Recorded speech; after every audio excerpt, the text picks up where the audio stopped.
This is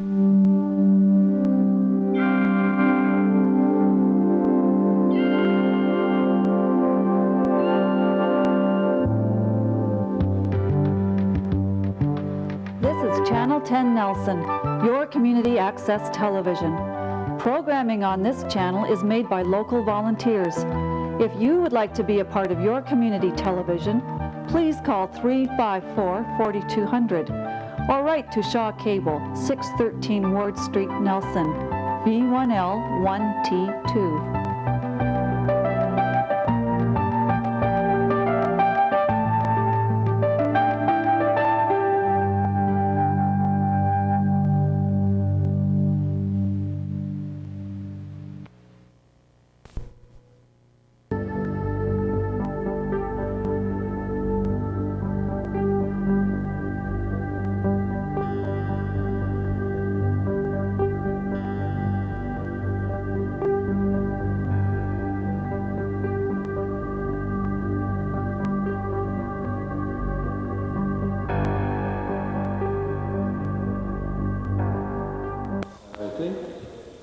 That takes care of the things that I have to do or needed to do. So at this time I call upon Mr. Sikula, member of the Organizing Committee again, who will introduce to you today's speaker.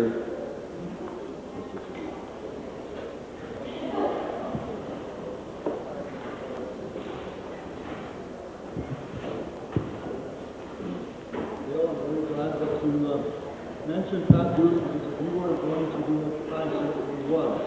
Because we all know how hard she was working to put this in all together. I don't do this very often. I'm probably going to choke more than Bob will in the end. In your program guide, you find out that Bob is a conference coordinator for the Eastgate High Elementary Conference. Established author, lifetime educator, science educator and environmental educator, and that he is an award-winning environmentalist. Well, I've known Bob for about 30 years, and I'm going to tell you a couple more things about him that will give you more background to just what sort of a terrific man he is. He's a graduate biologist, geologist, he is an expert botanist, he's an ornithologist, and of course an all-around naturalist. Bob is a great student of history. He can talk, you will always think he was there when he talks about ancient Chinese philosophy or the ancient European philosophers. He's a great science teacher, and there are many thousands of high school students and graduating students now who have loved Bob's teaching over the many years, over the decades that he taught. And yet, being a science teacher, he's also, in spite of that, I guess almost, he's a great lover of poetry and a great lover of good literature.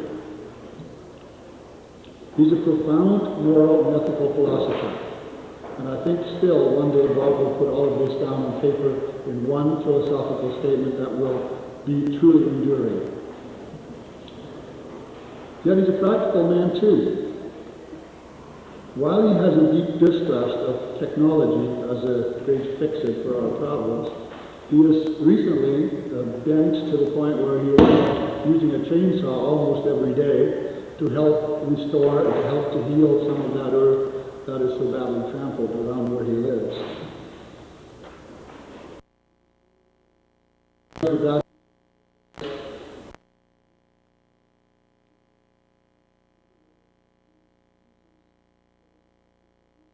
energy saving, if you will, of technology, and very strongly and very clearly abandons all the rest of it.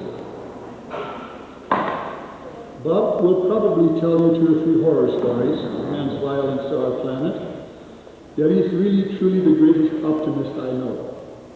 Because in spite of the doom all around us, and in spite of the evidence all around us that we're not doing very well environmentally, Bob is out there with his wife Linda almost every day. He works long, hard hours trying to repair and heal some of those great gashes and great wounds that happen up in the Arrow Lakes area. Probably private logging, West-style logging, and so on. A pessimist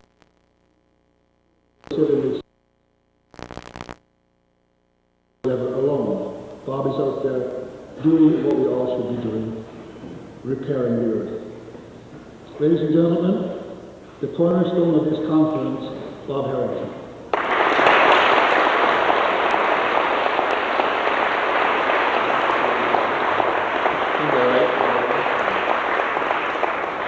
Well, I'd like to thank Ed very much, and I'll just have to tell you that in this particular event at the moment that I'm a teacher and not an orator. So, it reminds me of the fact that an optimist is defined as a fellow who sees the donut, and a pessimist is the fellow who sees the whole, and I do neither. I eat the donuts because I've always liked donuts, and my wife makes them, I eat lots of them. Speaking of poetry, I guess that, in conjunction with this, I think that I'm not going to try to be a prophet of doom. I gave a talk in Vernon about 30 years ago to a Rotary Club, and they said the prophet of doom addresses Rotary. That's the headline of the local paper today, but it's all happened. But there's a poem called The Reckoning by Robert Service, and at the end of the poem it says, time has got a little bill. Get wise while yet you may, for the debit side's increasing in a most alarming way. The things you had no right to do, the things you should have done, it's up to you to pay for each and every one. So eat, drink, and be merry. Have a good time if you will, but God help you when you foot the bill. And I think the piper is calling for his pay. And I don't really think that the damage to the world is irreparable. But that is a matter, in my book, that is a matter of grace. It's not a matter of what we've earned. We probably have earned a lot less than what we might get from the earth. And I want to speak about a couple things. My great daughter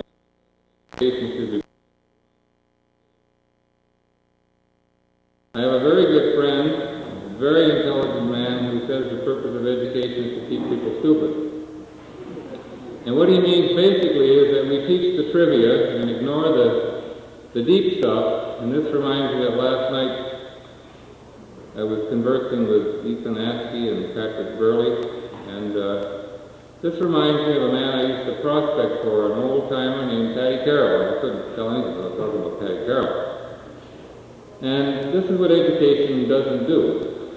Paddy Carroll was telling me one time about going down on the old Gatineau Indian Reservation, which is below Burns Lake, was below Burns Lake, across Loosa Lake. He went down there selling horses. And they knew Paddy pretty well, and they had a mulligan, that's a stew prepared, and goose stew, and oh, Paddy, come and eat with us, they said. And he said, sure, I don't mind if I do. And he picked up a ladle, and there's a bowl there, and he reached into the pot, and he took out a ladle, but then the squaw grabbed him by the wrist. I should say a lady, I mean, I'm not being racist here, this was his term. And she made him put it back in. And she said, no too deep, Paddy. And he understood. What she meant is that the guts were at the bottom of the stew. And this is what's wrong with education, you see. We're not at the guts. We're teaching trivia. And it's really bad.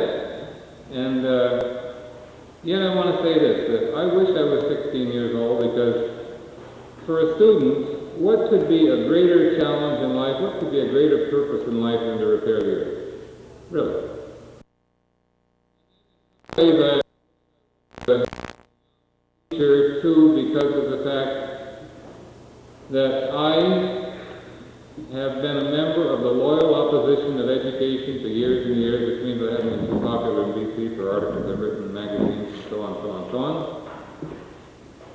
But I believe that the only thing that can save our necks is education, but not the kind we taught. Not the kind we've got that perpetuates a system that's doomed to failure, an economic system that's doomed to failure because it's unrealistic, ecological system that's doomed to failure because it's unrealistic, and a philosophical system that's doomed for the same reason, and a spiritual system that is rotten. I'll give you a little example of that, you know. Just before coming down here, my wife and I both read a book called Just Rewards by David Olive, who is a senior writer for the Globe and Mail report on business. He spent about 3 or 4 pages, about pages 19 to 24 in that book, if I remember right, and he was talking about the fact that it is now okay in Bay Street, the stock market, among the corporate managers, to talk about a greed ethic. And people are saying that there's nothing wrong with greed. It's a great motivating force for business. But it makes me think of the fact that after years of studying Plato and Aristotle and St. Thomas Aquinas and people like that, that one of the things that was identified as the 7 deadly sins in society was greed. And my contention is that we've taken the 7 deadly sins and we've turned them into the 7 cardinal virtues, and the 4 cardinal virtues we have said are counterproductive. We don't need them anymore. And I'll get back a little bit to that later on. Now, I want to set some background because I've adopted the title that Stephen Lewis is going to use, The Care and Repair of Planet Earth. And, you know, back to the optimist, the guy who sees the donut and so on. Well, it's not quite that easy. And so I want to put some parameters around here about this care and repair of planet Earth. And basically on Tuesday, I'll have to tell you, even with Sue Crichton sitting down here, who's my friend and my enemy because she likes computers better than I do,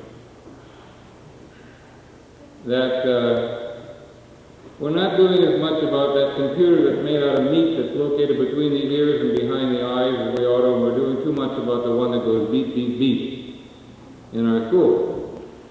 And so anyway, after finding out that I was going to give this talk, I started engaging the computer between my ears, and as I, you know, think about it, the care and repair of planet Earth. Well, we have to define what we're talking about.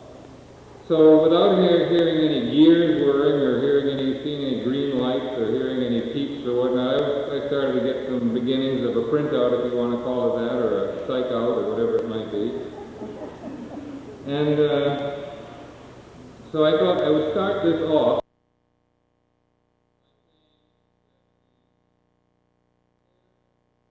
definitely has limitations, and I want to sort of prove it to you if I can. If I could prove it to you if I could read more authors to you and give you an idea of the tremendous history we really have about what's happened. The history, by the way, that's never taught in school, because we don't get at the guts, because we pretend we don't live on the earth, because the students learn virtually nothing about the land they live in, because Canada we stand on guard for thee basically means the political system and a bunch of businesses, but doesn't mean the land. That's what it should mean. So the first card I decided I would pick out, by the way, this is a fantastic thing, students and teachers. I read voluminously, Linda reads voluminously, and the thing you have to do in life is try to keep the essence of things. That's the guts again. You have to keep the essence together. So we have hundreds of these 5x7 file cards, and if it wasn't for that, I probably couldn't put a speech together like this on this topic. And these file cards are from authors dating from Lao Tzu, who lived 2000 BC, up to things that have just been published in the last month or two. So I went to our card file and I looked at land use ancient, and I decided I'd read you one card from land use ancient from a scientist, and then I'd read you another from a man who was actually assigned the job of looking at what's happened on the earth, also a scientist. The first man, now, I can't help being a teacher, okay? And I don't want to help, because of the fact that I think that teaching is a noble profession, except I think we've watered it down an awful lot.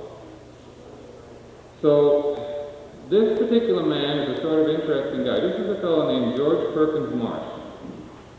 He was an American geographer. He became an ambassador. He was also a lawyer. He spoke 20 foreign languages, which is 20 better than I can do. And he undertook an extensive study of what was happening. He was so good, he wrote a book called Man and Nature that was published in 1864. The book is so good it's been reprinted by the John Harvard Library of Harvard University. I talked to a forester who had never heard of this book. I got him to read it. He said, I learned things in here I've been asking about in my forestry courses ever since I began. He wrote a letter to the American Journal of Forestry saying, hey, here's a book that foresters should read. But anybody can read it because these guys who lived 100 years ago were literate, which were hardly literate. Not that literate anymore, let's face it. Too much TV. But anyway, again, this book was called The Beginning of Land Wisdom by Stuart Udall, the Secretary of the Interior of the United States. Lewis Mumford, one of the leading contemporary philosophers of our time who just recently died, said that this book was a monument in ecology. And this was even before the word ecology was coined. 1864. This is what he said in 1864. There are parts of Asia Minor, of northern Africa, of Greece, and even of Alpine Europe, where the operation of causes set in action by man has brought the face of the earth to a desolation almost as complete as that of the moon, and though within that brief space of time which we call the historical period, these areas are known to have been covered with luxuriant wood, verdant pastures, and fertile meadows, they have now so far deteriorated as to be unreclaimable by man, nor can they again be fitted for human use except through great geological changes or other mysterious influences or agencies of which we have no prospective control. And then he goes on, and by the way, in my reading, except for the fact that Euripides in the 4th century BC said, whom the gods wish to destroy, they first...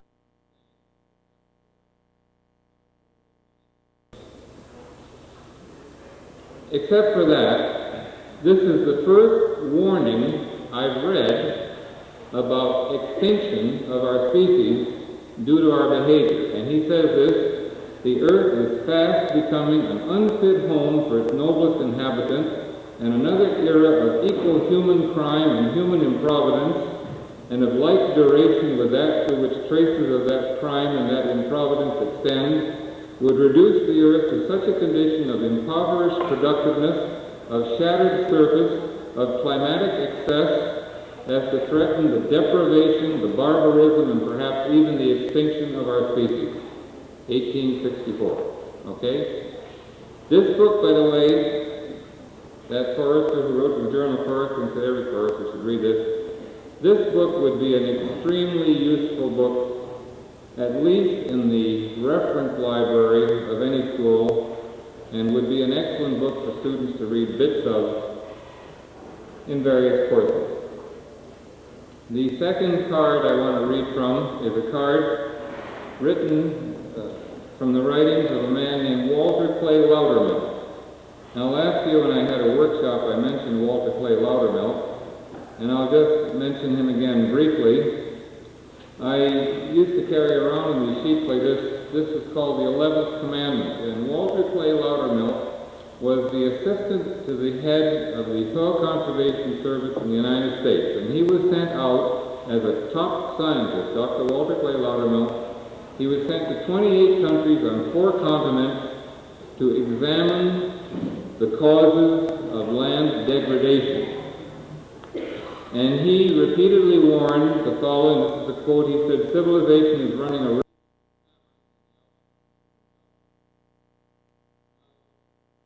of what he learned about erosion and so on, caused mainly by deforestation, which allowed the soil to come off the mountainsides, and then the subsoil come off after that, and sometimes the subsoil buried the agricultural land below. Because of what he learned, he proposed on Radio Jerusalem, and by the way, I should mention that at Technion University in Haifa, Israel, there is the Walter Clay Loudermilk School of Engineering, named after him, but he proposed on Radio Jerusalem an 11th commandment. And he basically said that if Moses had thought of what people were going to do to the planet, he would have proposed an 11th commandment. And anyway, I won't read the commandment because the idea of it should be sufficient to give you some context. Now, okay, I want to set a little background. Now, for the next 7 or 8 hours while I'm talking, we'll go into the rest of the details. Bill said once I got going here, I'd go forever. Well, anyway, there are a few problems with saving the planet, okay? And that's what I wanted to talk about today. I said that there are limitations, and I just showed you one of the limitations. One of the limitations is that there are parts of the Earth that have been so destroyed that it's going to take geological ages before they can be repaired. And I don't think there's much we can do about that, although I think, seeing I'm a believer in an old adage that nature never does betray the heart that loves her, I think if we changed our act, we might be surprised. There might be forces out there we don't know about. I think there are. Now, a few problems are involved in repairing the Earth. The first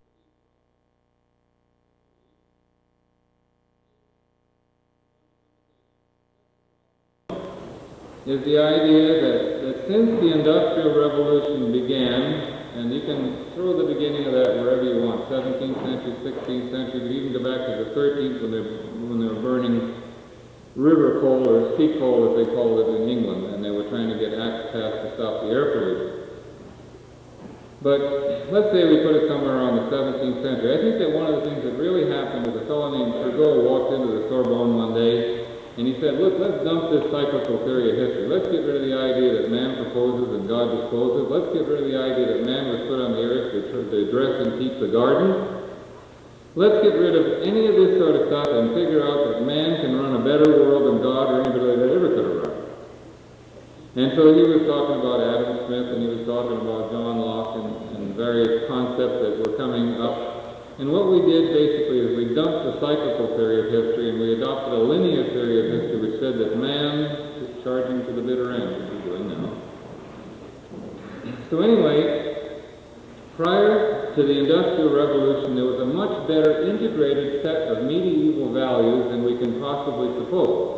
And values have changed very much through history. Like as a teacher, you know, they say, if you can't do anything else, you can teach. That's one of the cliches, and the more you know, the less you need to know to teach, and so on. But anyway, there was a very well integrated set of values in the world, and let me give you an idea how far this goes back. The Chinese, for example, in their social thinking about 1000 BC, felt that the business category of life was the lowest category, and that because these people just made a profit on other people's labors, but the noblest of all activities were such things as agriculture, and they even included teaching with a number of other things, and our current chase after business was the nation.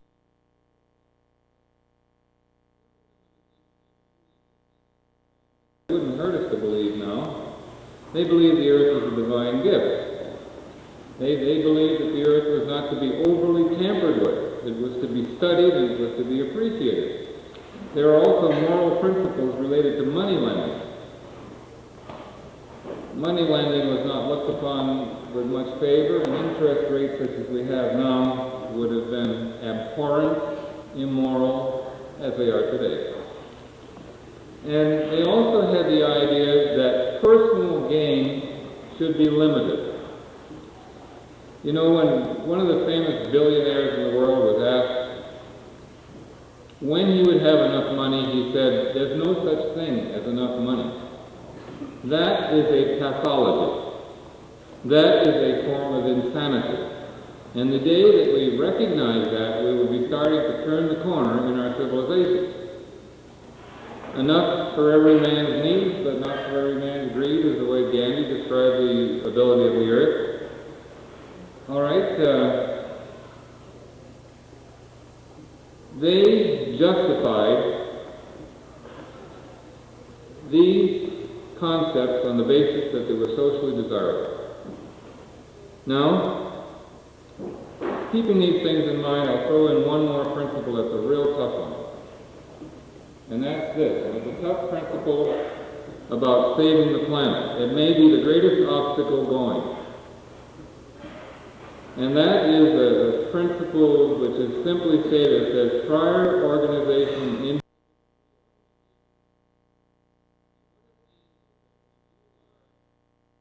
hooked on making lots and lots and lots of money and owning many, many, many material things and traveling and jetting from here to there and driving to the house two doors down the street because the machine now dominates you.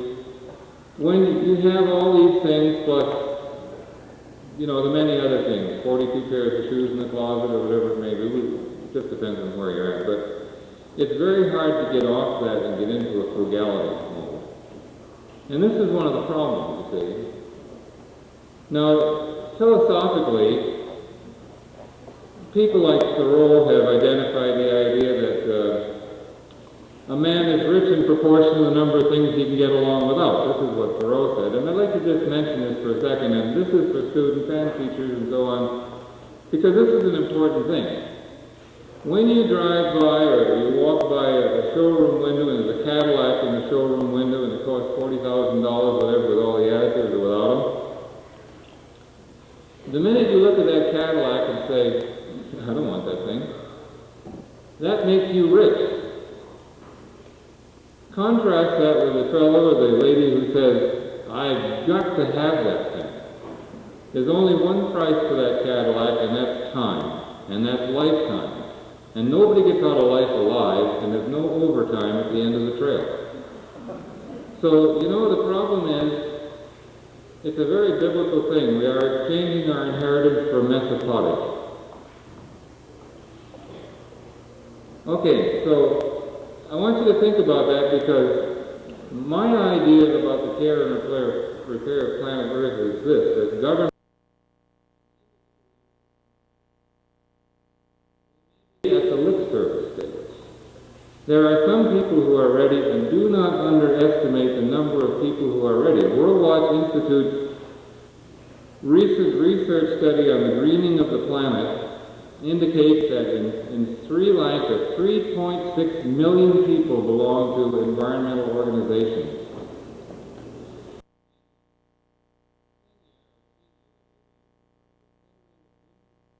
Kenya have already planted 1 million trees and are on the 2nd million now. And they have a slogan which says, we can't wait for government. Okay? Now what is happening is a sort of a 100th monkey thing. You see what I mean? Is that consciousness is rising, and probably the only place consciousness could ever rise from is the bottom. And seeing that politicians run 50 years behind the time or more, it is only when things become translated into votes and so on that there can be any real action taking place in the world. But there is action taking place, and what I think is actually happening is this. And I'm afraid that this is what I really think, and I don't want to tell you any lies. I think that we're going to see a couple of disasters that are going to shock us. Ecological disasters. We're very near a number of them. The oceans are in pretty tough shape, you know. A fellow wrote a book on the death of the oceans. It was figured to be about 1979. Well, now other people are suggesting it might be before the end of the century. We don't know. Nobody knows.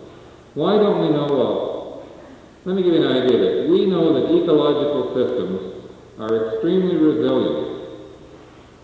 But we also know that when an ecological system begins to collapse, it can collapse extremely rapidly. But what we do not know is, okay, let's hypothesize. First of all, there is what you call an elastic limit. The elastic limit, whether it be a piece of metal or a spring or whatever, think of a spring. You can stretch a spring so far and it will snap back. If it can snap back, it hasn't gone past the elastic limit.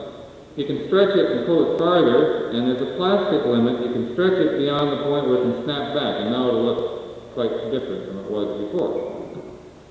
But there's also a level of collapse. And we don't know, we really don't know probably where any of these things are. Quite. So these are some of the problems, but now let's sort of get on and move along here.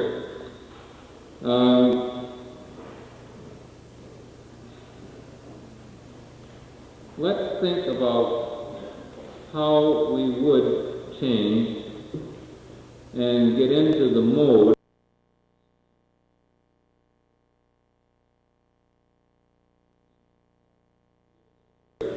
how would we change? Now it's very interesting. I want to go to the Gospel of St. John the Divine for just a second, because in the Gospel of St. John it says, in the beginning it was the Word. And I'd like to make an analogy here.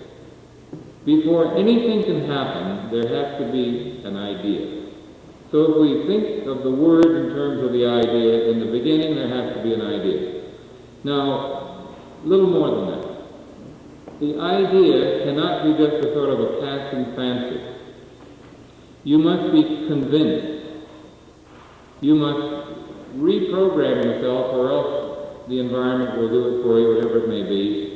You must come to the conclusion that something is worth saving. I don't know what your reason will be.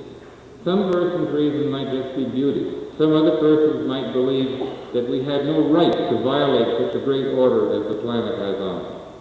Other persons might possibly just sheerly be motivated by their children. But whatever the reason may be, there must be a conviction, a new mindset.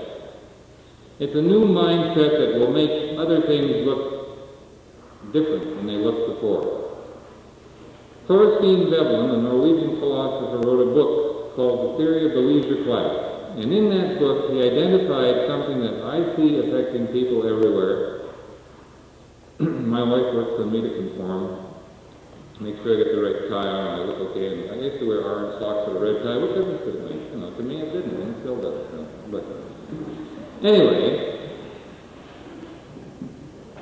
the idea is that we are terrible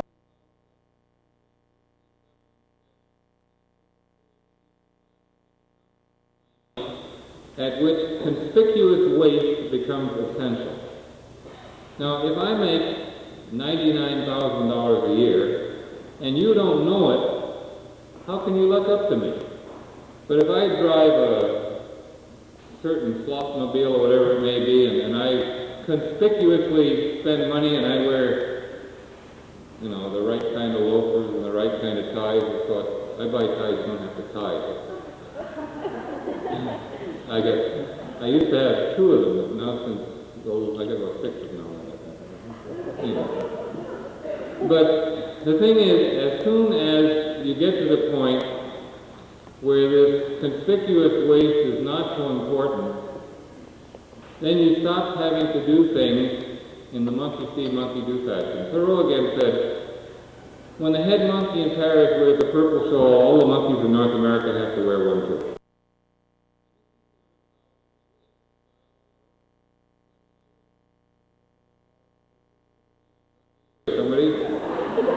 But, you know, I hate to tell you, but for 2 bits in a thrift shop, you can buy a shirt that will get you by. And what difference does it make?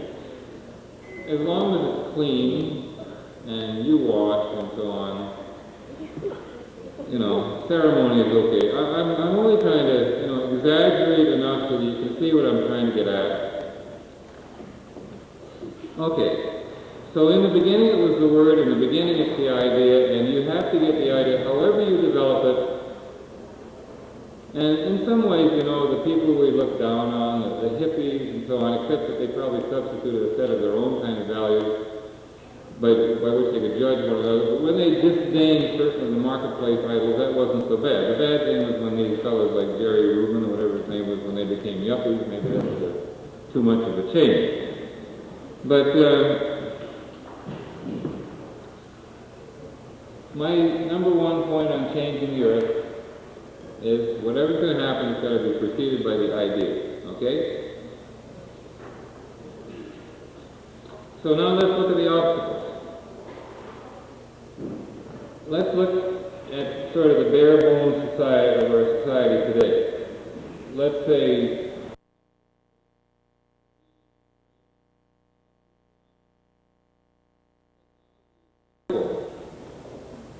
some aspects of it. But I want to remind you of another important aspect of technology that we must not forget. And that's that technology, Matt, is still in its swaddling clothes. And it's like a baby in diapers that haven't been changed for 6 months. And it stinks. And the reason is that we have called externalities all the things that are not externalities. We have figured that loading the air was okay, loading the water was okay. I mean, first of all, we loaded it with sewage. Dr. Paul Ehrlich in 1970 in Population, Resources, and Environment stated that if you lived in New Orleans, Louisiana, that the water you drank had been through 7 people. Okay? That was in 1970. I don't know how many it's been through by now. But the thing is that all industry, and when I kiddingly spoke to Matt here, I'm for the fact that he's with an outfit that's recycling oil. I think it's a great idea. But I think that now a new moral obligation exists, and the new moral obligation is that this project should be as clean as possible. Because we are responsible. This is, again, the bottom line, being responsible for what we do. So in our modern society, we are superficial. Thoreau, I like to quote Thoreau, he's a very sharp guy. You probably never heard of him, but you should have. You see, if you were going to schools where you were reading the things you should be reading, you would have been acquainted with him. If you're a student in high school, you would have read some Thoreau, you would have read some Emerson.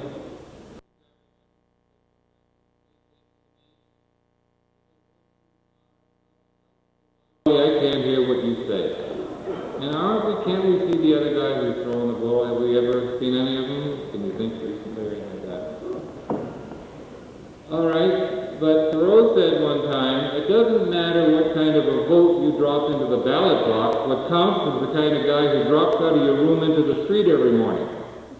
What you stand for. And this is where we have to go. We have to go from a society in which it was okay to be unaccountable to a society in which we are accountable. I'll tell you right now that I tried to cut driving down to 5,000 miles a year, which is about half or less. When I was at McBride teaching with Mr. Bill Maslechko, who was the principal there then, and I was teaching chemistry, 11 and 12, and they had that equation in the book, C8H18 plus O2 gives CO2 plus H2O, which basically said that octane, okay, what did it say? It said that basically a gallon of gasoline, an American gallon, because the text was written in the States, it said that a gallon of gasoline pulls about 22 pounds of oxygen out of the air and replaces that with about 19.46 pounds of CO2, carbon dioxide. And that's every time you burn 1 gallon of gasoline. And that got to me. I was the teacher, And I got to thinking, and we had some discussions, because I taught differently than most people do. I mean, what other teacher would tell a kid that the brontosaurus was still here, but now they're taking notes? But we talked about these sorts of things quite a lot. And it bothered me. And so I got so that to move the vehicle. When I was in Denver for 8 years as the principal, most of the time, once in a while, we'd drive out of town a couple, 3 miles to take a walk to get away from town. Mostly we did walks from there and around, but usually we brought the vehicle on Sunday night. We'd go back up to Galena Bay on the weekend to get samples. I think that I had 8 years down there without ever getting really mad at a student. I never tried to shout at students. I don't believe in this case. But I had a formula. We went back to Galena Bay. We have 80 acres of bush up there, and I gave it all back to the trees, and they restored me. And we don't believe this. But there's a lot more to things than we realize. Okay, so we have to think things through, like the gasoline thing. We have to get to the point where it becomes a little painful to drive. One of the, I made a little note to myself here. My lament. I wanted to tell you that the one thing about running, a conference as a project coordinator, which means that I basically try to find speakers who can say something. The one thing that really bothered me is all the miles of travel, all the consumption of fuel that's involved. But I feel that the state of education is such today that unless we collect people into a place and try to insert them, and by inserting them they become enthusiastic, and the word enthusiasm means the God within, entheos, that unless we somehow try to be catalytic, that really this whole business of developing leaders can't take place. And what I want to tell you is this, that I think that the people that we're working with are going to be the leaders, and this is why. I think that industry, government, the great forces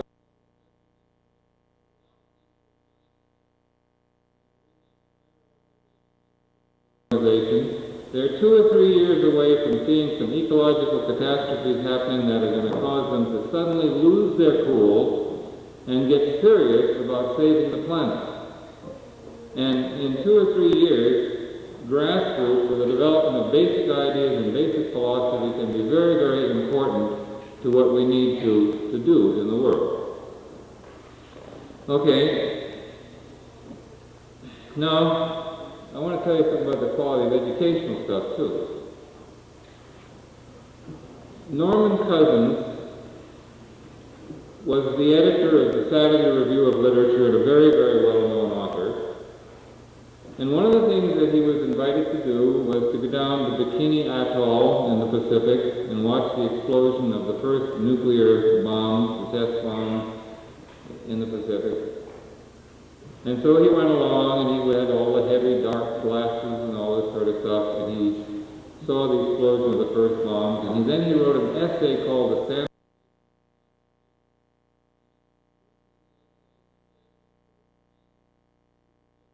his existence only as long as he can control what he creates. Unquote. He was right. And now we're suddenly seeing that maybe we can't control the conditions we create. But I want to tell you something. Before the BC curriculum was watered down, I taught that standardization of catastrophe as an essay to grade 10 students. It was in a reader. Why they kicked it out, I'll never know. Likewise, in English Lit 12, they kicked out The Deserted Village by Oliver Goldsmith, in which he says, "Ill fares the land to hastening ills affray, where wealth accumulate and men decay." Okay, we're getting rid of the guts.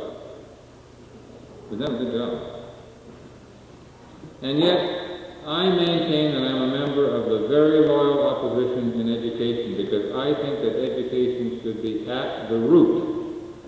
And in an article I did in the Vancouver Sun on page 6 some years ago, page 6 was the page where thoughtful type things were written, I suggested that our education is very, very superficially rooted in human culture, and that our education should be tap-rooted in ecology, and get down through the trivia of human life into the reality of the human and the land. It's not irreligious either, because, in the book of Ecclesiastes, if you want to have scripture, it says, "What befalleth the beast befalleth the man." We are not...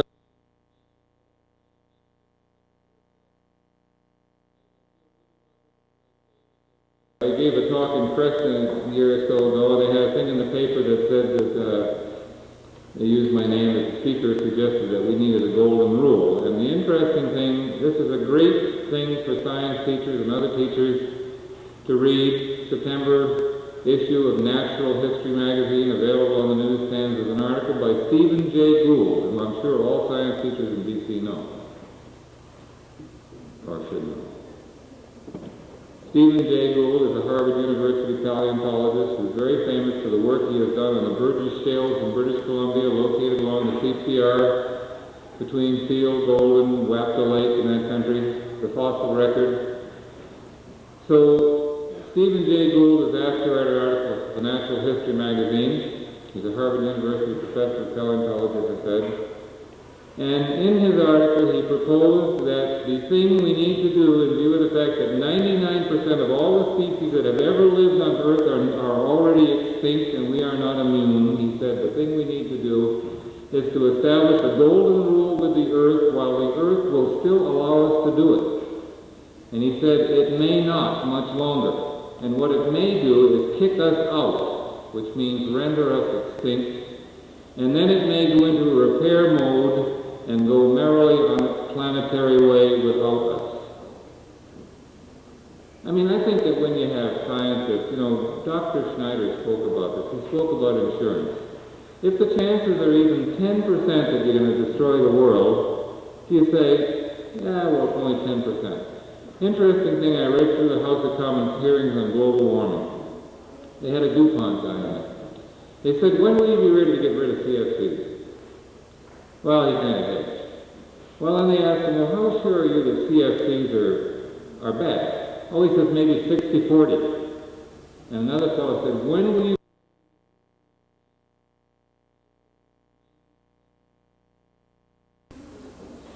You see?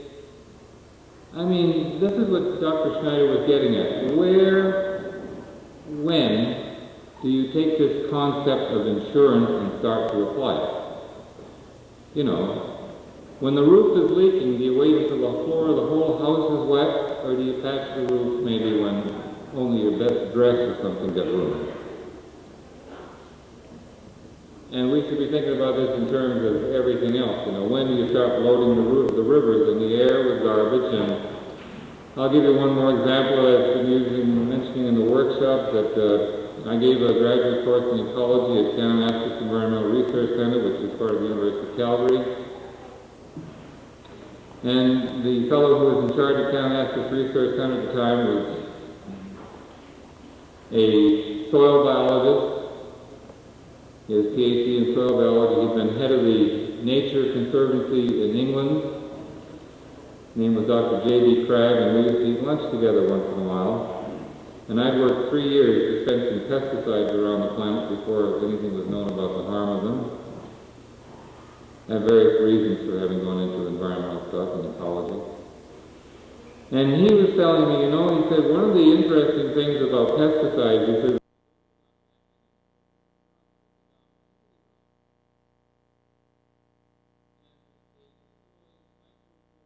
microfauna. They call it what he called floral and faunal simplification. And he said, we don't know, but what one of the potential ways we might destroy ourselves, and he was identifying that there were many potential routes by which we might destroy ourselves.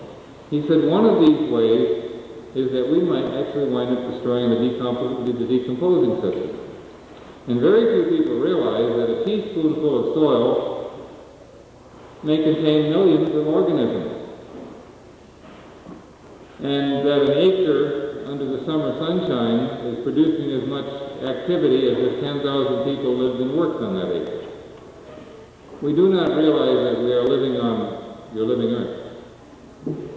So anyway, trying to move along here, I wanted to have that idea that we could upgrade the literature in the BC schools, and the students, I'll just have to tell you this, that students really enjoyed discussing such things as the standardization of catastrophe. The very idea inherent in there that man can continue to justify his own existence only as long as he can control what he does, that's an idea that everybody should have an occasion to think about. You see, and these are seed ideas, they're germinal ideas, and this is what, you talk about all these words, critical thinking and free thinking and all.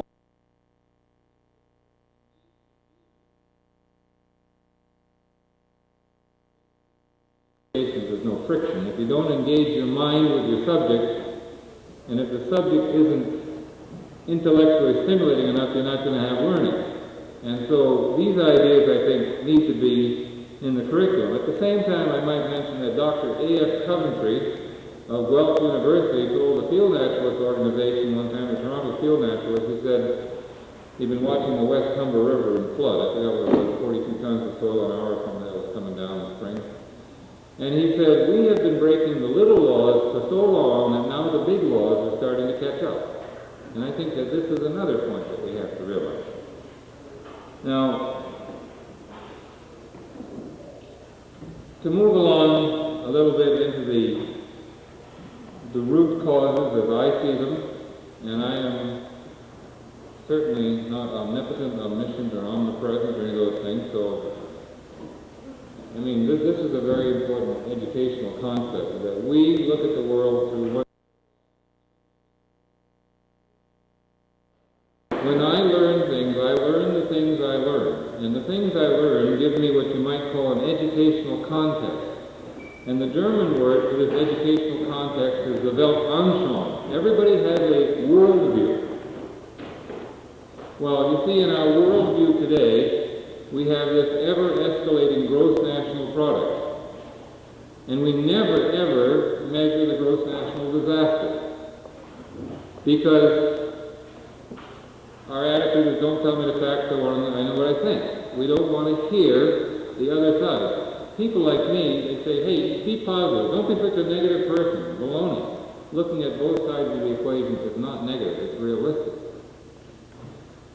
When I gave my little thing at the panel discussion, I didn't have time to explain something. I spoke of Dr. Paul Ehrlich. And I said I was really impressed when I read his statement at the conclusion of his book. First, one I mentioned. He said, it must be one of the grimmest ironies of history that the so-called realists are yet going to have to call upon the idealists to solve the problems of the world. And the question now is, he says, whether the realists are going to wake up in time. Okay, now, I think there is a starting point in education.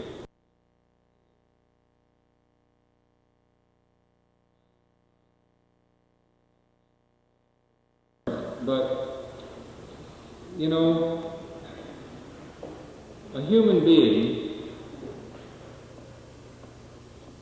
changes from day to day. A little bit of educational jargon. They used to use the expression that we live in an experiential continuum. Every day I am experiencing. I have sensory data coming in. I have 5 senses plus another sense that amalgamates those senses.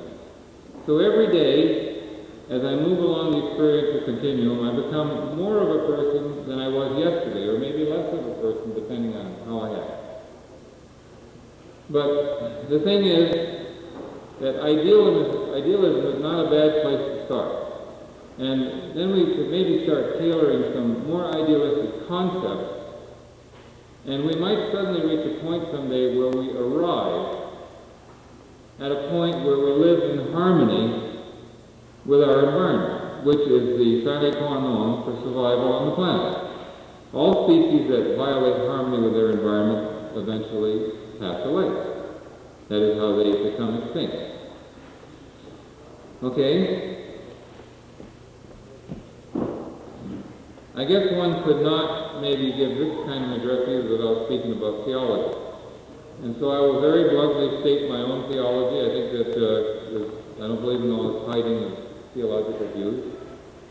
I gave an ecology course one time that had several nuns in it.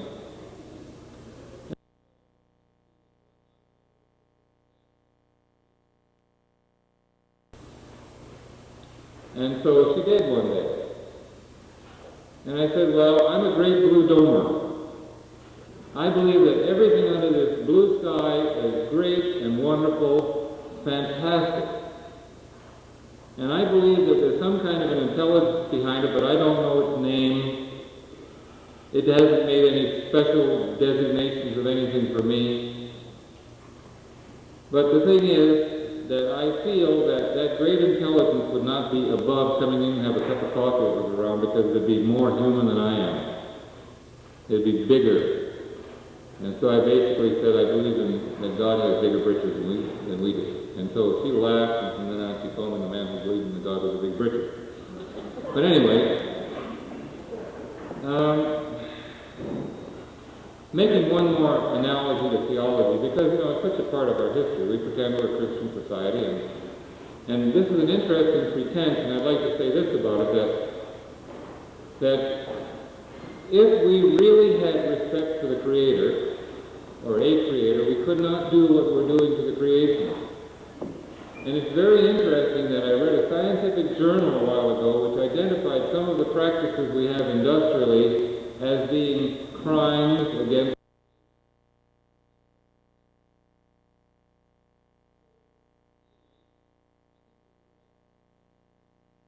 if you want to stay anywhere there, is that the hands come up writing on the wall, said, many, many shekel of harsh, and it means thou art weighed in the balances and were found wanting. We know we're found wanting, and what I'm getting at, you know, the bottom line here is that we're in tremendous need of what is called renewal. Except I'm not thinking of any denominational kind of renewal. I'm thinking about the fact that we need to reassess this Weltanschauung, the worldview that we have, and we have to come up with a lot saner worldview which says that we are part of nature, that nature has bigger riches too than we have, and that there are certain parameters that we are limited by, and we better not violate those parameters. And we have to think about a lot of things, like we were, you know, how many years of evolution? Who knows? But we were designed to drink fresh water within certain limitations. You know, we can use our plus or minus 1 or 2%, whatever it may be, but we were designed to drink water of a reasonable standard of purity. We were designed to breathe air of a reasonable standard of purity. We were designed to eat food grown in soil with a reasonable standard of natural chemicals and so on.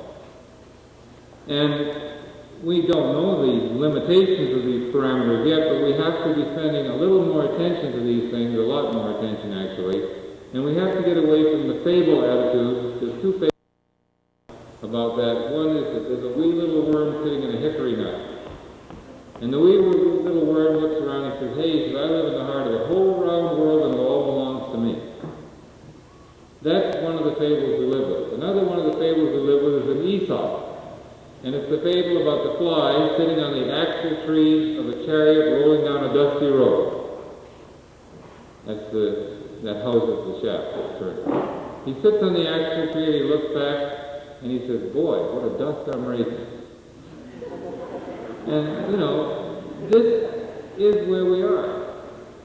Robert Ardrey, in his book African Genesis, identified this myth, this illusion we live with, as the illusion of central position.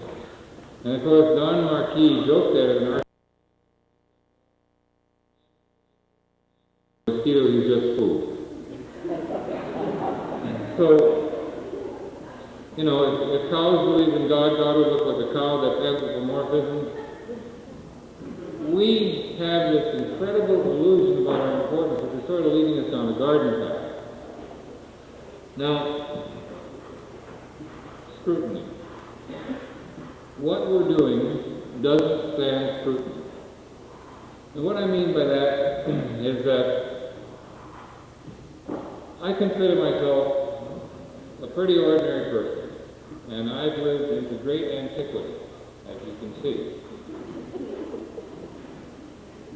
But one of the interesting things is that Leben is learning. Living is learning. And while I've lived, when I was a kid, you could go trout fishing in all kinds of little creeks everywhere, and you could catch fish. You could drink out of those creeks too.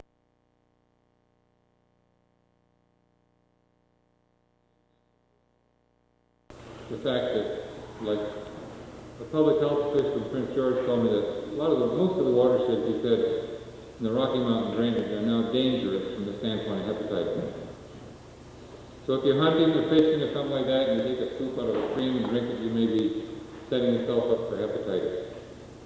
So anyway, even to me, and I figure that I'm pretty microcosmic. You know, we have a certain measure of intelligence that's meted out, but even to me, looking at the world, it has changed for the worse. And somebody said, hey, if you're driving through the country and you look and you say, my God, what a mess. If you're offended by what you see, what you're looking at is an offense. And there's a lot of this. I don't know how many people have told me they've flown from here to Vancouver or here to wherever, and everywhere they look, the country is scout. Or we're like bacteria in a petri dish. We have consumed all the agar. and the bacteria are starting to die out, and the black spots appear, and so on and so on. And we're not far from that, probably. All right, suggesting that the world doesn't stand scrutiny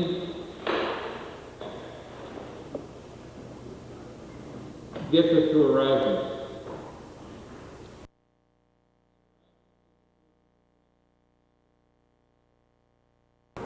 And the concept of humility is really important because another one of the 7 deadly sins that we're violating continually, we've made a virtue out of, is pride. We figure that we own the moon and the 7 seas and the stars and that we're going to colonize the planet. And what a lousy culture we would have to spread to the planet. I would think that the planet would consider, that the universe rather would consider us a place if we spread our values. So, well, maybe I'm being a bit cynical. It is scientists now who are saying that we are engaged in a great experiment that is largely failing. And so to the positive part of this, there has to be a positive part, doesn't it? I don't think I'd be messing around with these things. I go hide up in the bush where I like to be, walking around. Except that I believe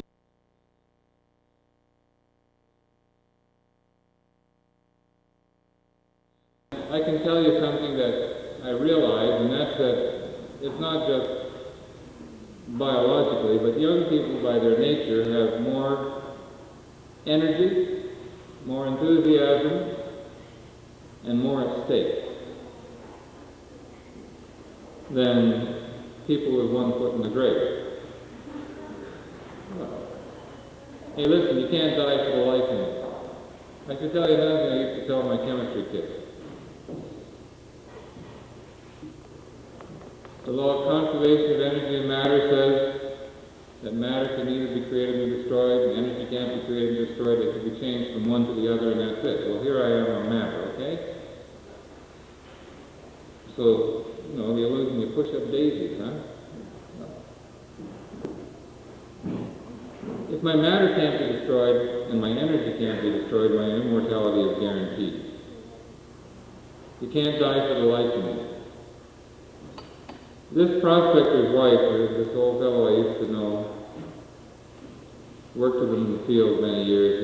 He'd run a dog team across North America, and he'd gone from Woodstock Lake, BC with a dog team, and then he'd go into Prince George and put wheels on the dog team, and he'd gone from there to New York City and gone up to the Empire State Building. This was in the hungry 30s. They wanted to show Mother America, he said. But anyway, knew this gentleman, and it was his idea, a very simple person in certain ways, it was his idea that we are irretrievably locked.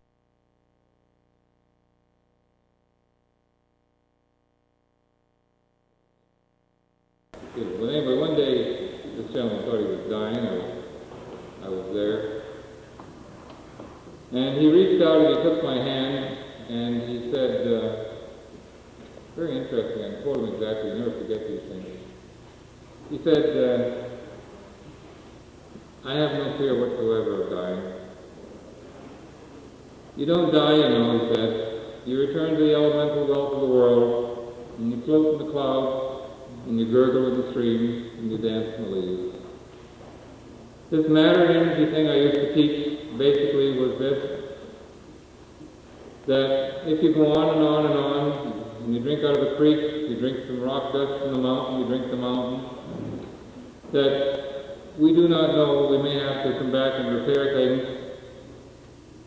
I think that we need much more than we do to look at the fact that we may all be going to school, and the school is life, and that we're at one of these axial points in history. Lewis Mumford, the philosopher I mentioned earlier, he had in The Condition of Man the statement that we're standing at an axial point in history. He said on the one side is extinction, on the other side is civilization. We've never had either. Obviously we haven't become extinct yet, but we've never had civilization, so he contended. So I think that there's a great job we need to do, and that the job has to do with the repair of the earth, but that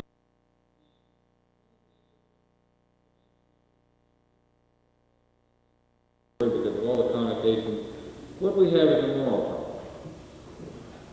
We have great technological skills, and they really are fantastic. But the thing is, we have no sense of proportion about it. We lack one thing in particular, I think, which is the intellectual virtue that used to be called prudence. At one time, one of the concepts in school was that foresight was taught. You know, what happens when you're driving a car down the road at 59 miles an hour and so on, and you think about the possibilities. Now we have something sort of different. We have learning, you know, hands-on learning, they call it. This means that you have to touch a hot stove to find out that it burns you. It didn't used to be that you had to learn that way. It used to be that students were felt to have enough intelligence to be told that if you touch that hot stove, it will burn you. So we could discuss things which we do not discuss anymore.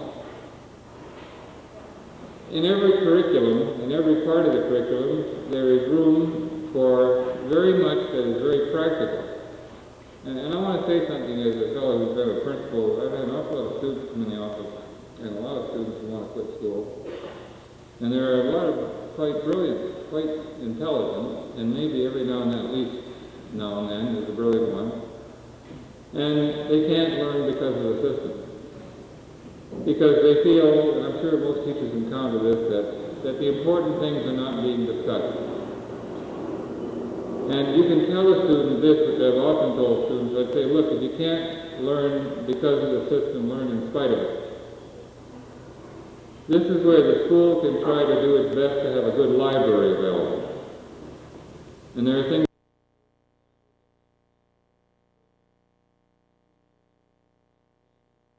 have lamented for years the fact that the curriculum is so full in the biology 11 and 12 area that there's no room. There used to be room anyway, now there's an elective unit. But there was no room to teach anything about environment because the idea was you learn this and that, and it was all foreordained. So basically, we have a moral problem, and the moral problem is interesting. Because to me, what it really means is that teachers and students, and I have to make a statement. If a teacher isn't a student himself, the teacher has ceased being a teacher. I think. And a student, this is a new thing in education. A new thing. I want to tell you right now. A student has to become a student. A student has to be there to learn. Jean Racine said one time, the obligation to endure gives us the right to know. It is more than that.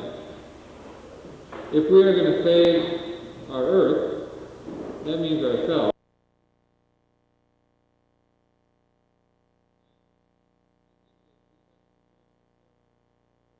With one another in various ways. Like I don't think we want to be rude to each other, because I don't think that works. I think that starts antagonisms that are negative and all that sort of thing.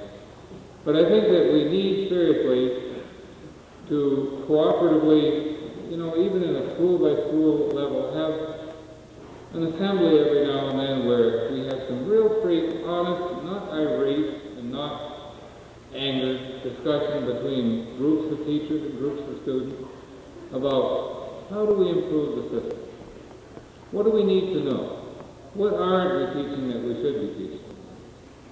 And likewise, you know, what are we studying that we should be studying?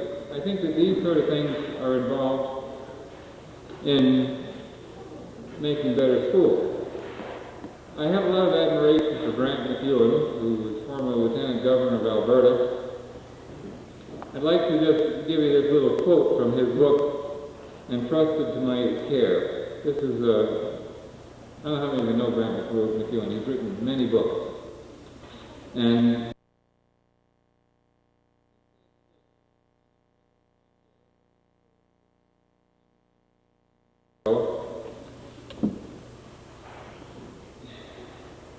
indeed, conservation is largely a matter of morals. It is agreed that the man who deliberately contributes to human hardship and poverty by any means is an immoral fellow, a knave and a sinner. Is he less the sinner if he makes it difficult for his fellow humans of a generation hence or 5 generations hence? Are the horse thieves any more guilty than the man who by greed or carelessness would take bread from the mouths of grandchildren, or deprive them of trees or natural gas or whooping cranes or clean water or some natural landscape? For that matter, are the horse thieves guilty of any more serious crimes than those people who would pass on to future generations huge burdens of public debt with less of resources from which to make the payments? Grant McEwen was fond of quoting an Oriental proverb which stated the following: God will not inquire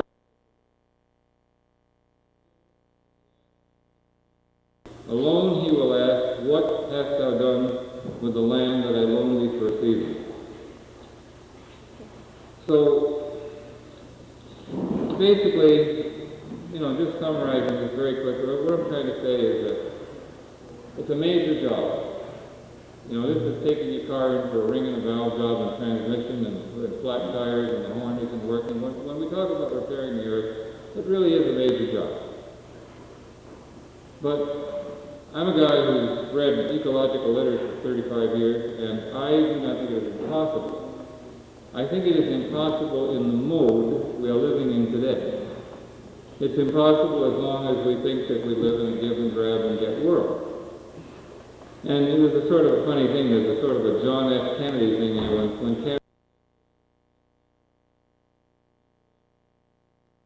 sort of where it's at, but it's really the country. It's not the politicians or the bureaucrats, or it's not pouring money into the store just to be a good consumer. If a whole bunch of corporations go flat broke, if they can't make any more herbicides and whatnot because people start using them, that's tough.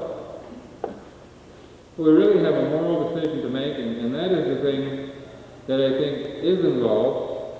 And I think that the purpose of conferences like this, and the whole idea is that we can try to be catalytic to produce change, but nobody can produce change but yourself. If you let a thing become a catalyst, it can change you. If you say, I'm happy the way I am, well then, you're basically voting with your feet, so to speak. You're saying we're going to live, we're going to die. It's a matter of choice, and we have it. And basically that's where I'll end, and I'm happy to take any kind of questions about anything from Lepidoptera to whatever. Any questions?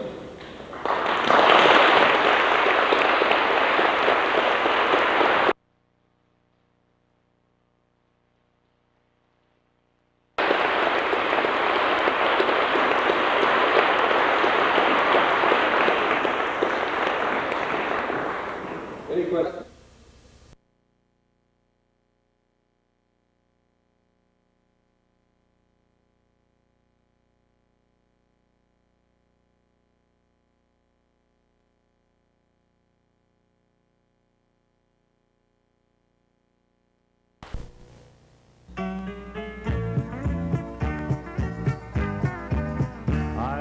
This concludes our cablecast at this time. For upcoming programming, watch Shaw Cable 10 telepages or read Wednesday afternoon Nelson Daily News. Good night. Beauty, but everywhere I went, I had to boast. Come see our Kootenays in the sun, it's so grand. I'm sure you can't find any place that's like it in any other land. I'm going back there to the Kootenai country, because there's nothing that can compare to the lakes and the rivers, to the mountains and valleys, to the wonderful people and the good clean air, where every day's a holiday for fun and play, where people come from far and near, and you'll always hear them say, let's take a boat ride on the Kootenai River. We'll watch the sunrise in a morning sky. Let's take a boat ride on the Kootenai River, where the mountains reach so high. Let's take a boat ride on the Kootenai River.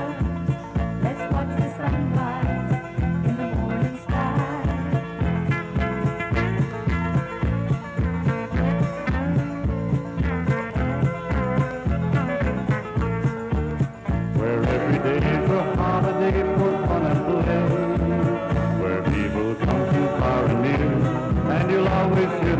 say, let's take a boat ride on the Kootenai River. We'll watch the sunrise in the morning sky. Let's take a boat ride on the Kootenai River, where the mountains reach oh so high.